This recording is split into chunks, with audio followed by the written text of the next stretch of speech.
நீதிக் கதைகள். யுக்தியால் தாகம் தீர்த்த காகம். ஒரு கோடை காலம், பகல் நேரம்.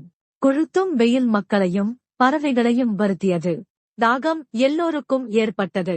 பறவைகள் தங்கள் தாகத்தை தீர்க்க தண்ணீர் இன்றி அங்கும் இங்கும் அலைந்து திரிந்தன. அவற்றில் ஒரு புத்திசாலி காகமும் இருந்தது. அது தண்ணீருக்காக அலையும் போது ஒரு வீட்டின் வெளியே வாய் குறுகிய குடுவை பாத்திரம் ஒன்றைக் கண்டது. அங்கே சென்று பார்த்தபோது அப்பாத்திரத்தில் கொஞ்ச தண்ணீர் இருந்ததைக் கண்டு மகிழ்வுற்றது. உடனே குடுவையின் விளிம்பில் அமர்ந்து தன் அலகால் தண்ணீரை குடிக்க பார்த்தது. ஆனால் அதன் அலகிற்கு தண்ணீர் மட்டத்தை எட்ட முடியவில்லை. அதனால் பாத்திரத்தில் இருந்த நீரை காகத்தால் குடிக்க முடியவில்லை. கைக்கு எட்டியது வாய்க்கு எட்டவில்லையே என காகம் மனம் வருந்தியது.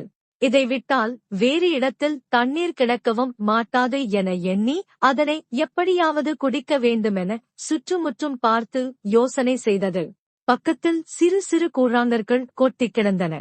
உடனே அதற்கு ஒரு யுக்தி தோன்றியது.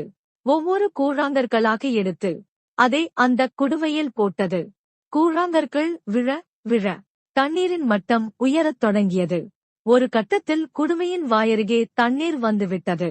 உடன் அந்த காகம் தண்ணீரில் தன் அலகை வைத்து தாகம் தீர தண்ணீர் அருந்தி மகிழ்ந்தது. கதையின் நீதி. எந்த பிரச்சனையாயினும் அதற்கு ஒரு தீர்வு உண்டு. நமது புத்தியை பயன்படுத்தி யோசித்து தீர்வு கண்டால் பிரச்சனை தீர்ந்து மகிழ்ச்சி ஏற்படும்.